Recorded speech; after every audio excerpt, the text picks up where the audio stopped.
The City of Montreal is being taken to court for a $171 million class action lawsuit that alleges that the city has not done enough to combat racial profiling. The Black Coalition of Quebec is leading the lawsuit, suing on behalf of people who say that they were racially profiled between August 2017 and January 2019. The total damages sought amount to approximately $5,000 for each person that has been racially profiled and arrested without a valid reason. If the coalition wins, the court will decide the amount of financial compensation. Quebec police face more than 100 complaints for racial profiling each year.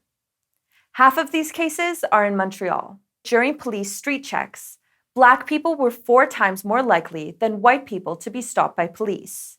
And Indigenous people were 5 times more likely than white people to be stopped by police. Indigenous women were specifically overrepresented. They were 11 times more likely to be stopped by police than white women. In our experiences, when women have been mistreated by the police, we never get justice. I know that one particular Cree woman, and I've been working at the shelter for 20-something years, and I've known her since I began my career. She was mistreated. The police had grabbed her by she's wearing a hoodie and pulled her onto the floor, and a group of them just spoke to her in a really disgusting manner. And Caleb tried to intervene, and they were just like pushing him out of the way. And then, as it turned out, a social worker that works with the police showed up, and then they stopped. The Cree woman was so devastated that she was just bawling her eyes out, and they ended up calling an ambulance for her. And while she's getting ready to get onto, the gurney or whatever you call it, the police ticketed her. There were not any Indigenous groups present to testify during this lawsuit. I understand the Native Friendship Center was approached, and they just was like, nah. In my opinion, is that the Indigenous community is a little burnt out of sharing their trauma and having to prove their trauma and then getting compensated. And we saw this with like the residential school payouts, that they had to, share the most horrible details. And then, the government's like, oh, well, you only get $2,000 for that. It's crap. And we see it over and over again. We don't get justice a lot of the time. So when people come to us and are like, let's sue, it's like, really? Really? Don't make me go through all that trauma and then not offer any aftercare, because during the residential school system, when they started, testifying, speaking to lawyers, a lot of people committed suicide afterwards. Nagusset says that she and other Indigenous organizations instead focus on supporting their people. The issue at the end of the day is, are you safe from the police?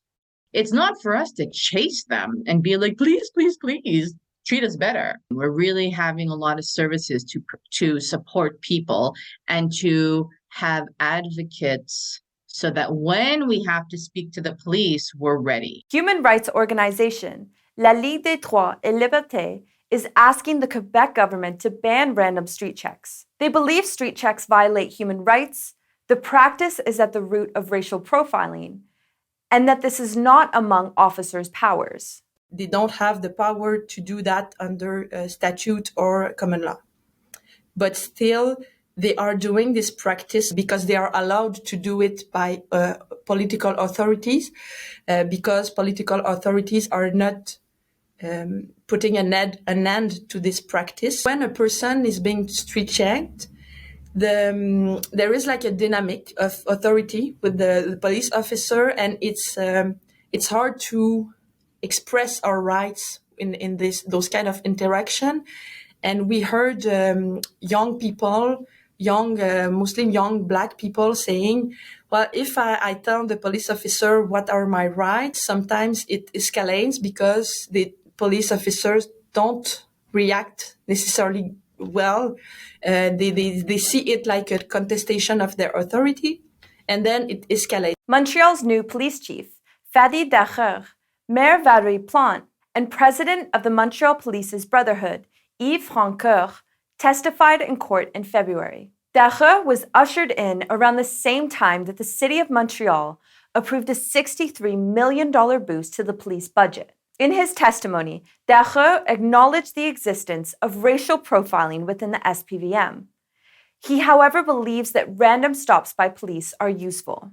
Random stops were ruled unconstitutional by Judge Michel Hiergeau last October, specifically stating that they are a source of racial profiling. During Dagher's testimony, he listed awareness efforts and training to counter racial profiling within the SPVM, which have been going on for more than 20 years.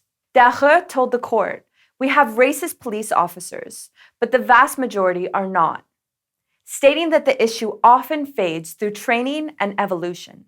My experience working with the SPVM is that there was a training many years ago, and the training went in one ear and out the other.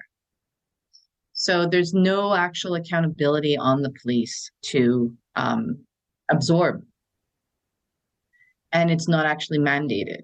So if we compare that to, getting, first aid training, after the training, you do an exam. If you fail the exam, you don't get your little, certificate.